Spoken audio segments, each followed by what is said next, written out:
ఏంటి నువ్వింకా చచ్చిపోలేదా అని తాళి కట్టిన భార్య మాటలతో హింసిస్తే 5 లక్షలిస్తే ఈ కేసు నుంచి విముక్తి కల్పిస్తాని న్యాయంగా తీర్పివ్వాల్సిన జడ్జి లంచం అడిగితే ఇక తనకు న్యాయం దక్కదని ఆ నిస్సహాయ భర్తకు అర్థమైపోయింది. రోజులు గడిచే కొద్దీ తాను మరింత మానసిక హింస అనుభవించడం, ఏకపక్షంగా ఉన్న చట్టాల చేతిలో అన్యాయంగా శిక్షకు గురి కావడం, తన తల్లిదండ్రులు రోడ్డున పడతారనే ఆవేదన ఆ సాఫ్ట్వేర్ ఇంజనీర్ను ఆత్మహత్య వైపు అడుగులు వేసేలా చేసింది. బతికున్నన్ని రోజులు న్యాయ వ్యవస్థకు వ్యతిరేకంగా మాట్లాడలేననే బాధితుడి లేక మన దేశంలో న్యాయ వ్యవస్థ నియంతృత్వాన్ని చెప్పకనే చెబుతుందా? భర్తల చేతిలో హింసకు గురయ్యే బాధిత భార్యలకు అండగా ఉండే చట్టాలు భార్యల చేతిలో వేదన పడుతున్న భర్తలకు ఎందుకు న్యాయం చేయలేకపోతున్నాయి?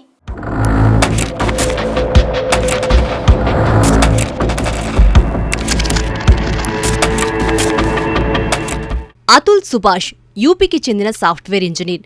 బెంగళూరులో జాబ్. మిడ్-30స్లో ఉన్నాడు. 5 ఏళ్ల క్రితం మ్యాట్రిమోనీ సైట్లో చూసి ఓ అమ్మాయిని పెళ్లి చేసుకున్నాడు. భార్య పేరు నికితా సింగానియా. యాక్సెంచర్ కంపెనీలో ఏఐ ఇంజనీర్. జీతం 15 లక్షలకు తక్కువ లేదామెకి. అతుల్, నికితాకి ఓ కొడుకు. పెళ్లైన 3 ఏళ్లకి ఇద్దరి మధ్య భేదాభిప్రాయాలు వచ్చాయి. విడిపోవాలనుకున్నారు. అక్కడ మొదలయ్యాయి అతుల్ సుభాష్ కష్టాలు. మ్యూచువల్గా విడిపోతే తగినంత భరణం వస్తుందో రాదోనని 498A సెక్షన్ కింద ఎక్కడా లేని కేసులన్నీ పెట్టింది. వరకట్నం వేధింపుల నుంచి గృహహింస, అసహజ శృంగారం, శారీరక హింస అంటూ వివిధ అభియోగాలు మోపి అతుల్ను మానసికంగా కుంగదీసింది నికితా ఫ్యామిలీ. పేరుకు సాఫ్ట్వేరే కాని బెంగళూరు లాంటి నగరంలో మిగిలేదంతా. అలాంటి వ్యక్తి మీద 498A కేసు నమోదైతే ఓవైపు పోలీసుల విచారణ, మరోవైపు కోర్టు వాయిదాలు.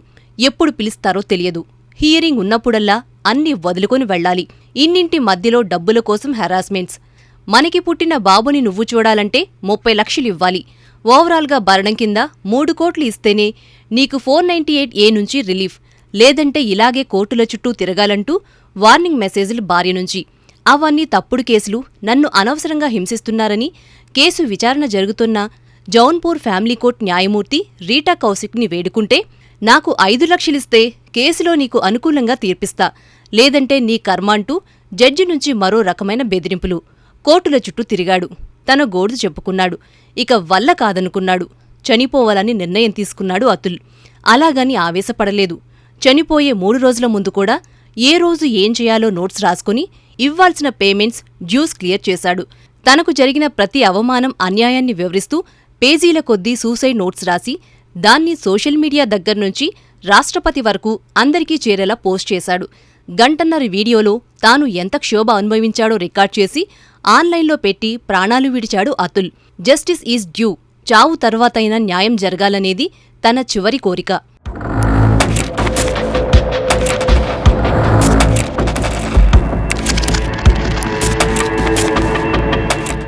అతుల్ సుభాష్ ఆత్మహత్యతో సెక్షన్ 498A మరోసారి హాట్ టాపిక్ గా మారింది. సూడో ఫెమినిస్టుల లాజిక్ ప్రకారం భర్తలందరూ ఎలా మంచివారు కాదో, బాధితుల ఆవేదన చూస్తే భార్యలంతా గుడ్ అనుకోవడానికి వీల్లేదు.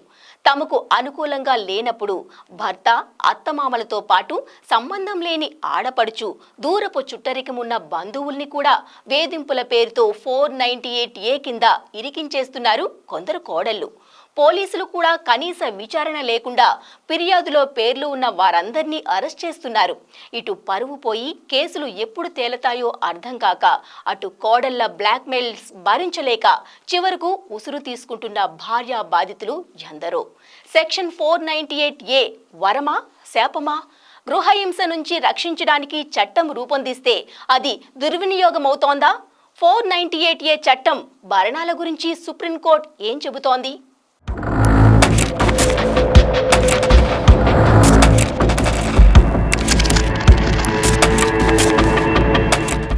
భార్యాభర్తల్ని కలిపి ఉంచడం కోసం, మహిళల రక్షణ కోసం ఏర్పాటు చేసిన చట్టం చివరకు అందులోని నిబంధనలతోనే దంపతుల్ని వేరుచేస్తోంది. తీవ్రమైన వేధింపులకు గురిచేస్తోంది. సెక్షన్ 498A మీద వినిపించే కామెంట్స్ ఇవి. 498A.co.in వెబ్సైట్ కొన్ని కోట్ల వెబ్సైట్లలో ఇదొకటి అనిపించొచ్చు. కానీ భారతీయ శిక్షాస్మృతిలోని ఒక సెక్షన్ గురించి, ఆ సెక్షన్ కింద కేసు నమోదైతే పడే శిక్షల గురించి పూర్తి వివరాలు అందిస్తున్న సైట్ ఇది. దీని ద్వారా మమ్మల్ని వేధిస్తున్నారంటూ కంప్లైంట్ చేసే నేటితరం కోడళ్లు ఎందరో. 1983లో వరకట్నాన్ని నిషేధిస్తూ అప్పటి కేంద్ర ప్రభుత్వం ఈ చట్టం చేసింది. అయినా వరకట్న హత్యలు, అత్తింటి వేధింపులు తగ్గకపోవడంతో బాధితురాలు ఎక్కడ్నుంచైనా ఫిర్యాదు చేసేలా ఐపీసీ 498A సెక్షన్ కింద కేసు నమోదు చేయొచ్చని తీర్పు ఇచ్చింది సుప్రీంకోర్టు. అత్తింటి ఆరళ్లకు బలవుతున్న బాధిత మహిళలకు ఈ సెక్షన్ కొండంత ధైర్యాన్నిచ్చింది. నిజంగా బాధితులకు కఠినమైన చట్టాలు అండగా నిలిస్తే సంతోషించాల్సిందే కాని చట్టాన్ని దుర్వినియోగం చేస్తూ కొందరు కక్ష తీర్చుకుంటున్నారని, సంబంధం లేని బంధువులను సైతం కేసుల్లో ఇరికిస్తున్నారనే ఫిర్యాదులు చాలా వినిపిస్తున్నాయి. 498A సెక్షన్ కింద భర్తను మాత్రమే కాకుండా అత్తమామలు, ఆడపడుచులు, భర్త తరపు బంధువులందర్నీ కేసులో ఇరికించి 3 చెరువుల నీళ్లు తాగించేందుకు అవకాశం కల్పిస్తున్న సెక్షన్ ఇది.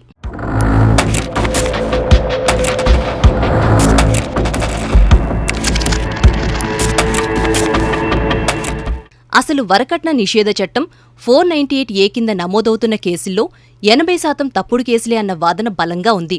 ఏటా కనీసం 15,000 తప్పుడు వరకట్న, గృహహింస కేసులు నమోదవుతున్నాయంటున్నాయి రికార్డులు. భర్త, అత్తింటి వారిని డబ్బుల కోసం అన్యాయంగా వేధించడానికి కొందరు మహిళలు ఈ చట్టాన్ని ఆయుధంగా వాడుకుంటున్నారని గతంలో స్వయంగా సుప్రీంకోర్టే వ్యాఖ్యానించింది. 498A కింద కేసు నమోదైతే నేరం రుజువై శిక్ష పడే సంగతి పక్కన పెడితే బెయిల్ రాక రోజుల తరబడి జైల్లో మగ్గాల్సిందే.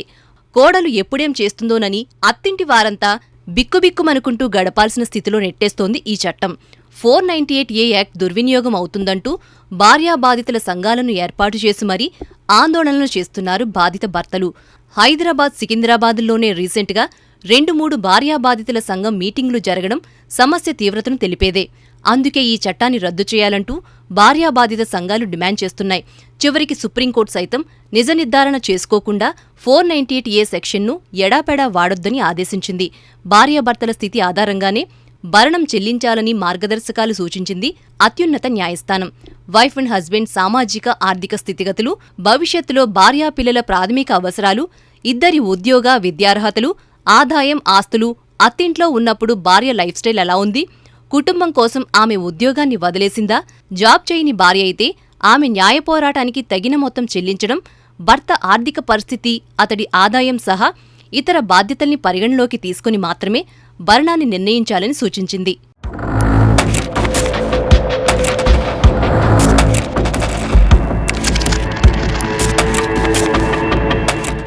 మరణంతో అతుల్ సుభాష్ వ్యధ బయటపడింది. మరి బాధ చెప్పుకోలేని వేల లక్షల మంది భార్యా బాధితుల పరిస్థితేంటి?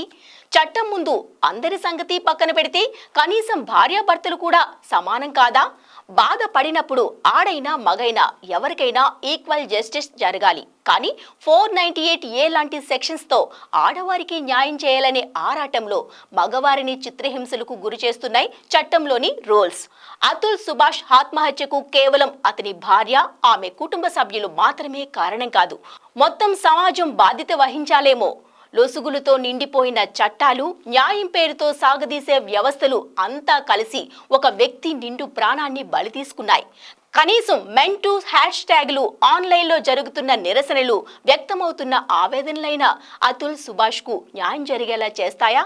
చూడాలి.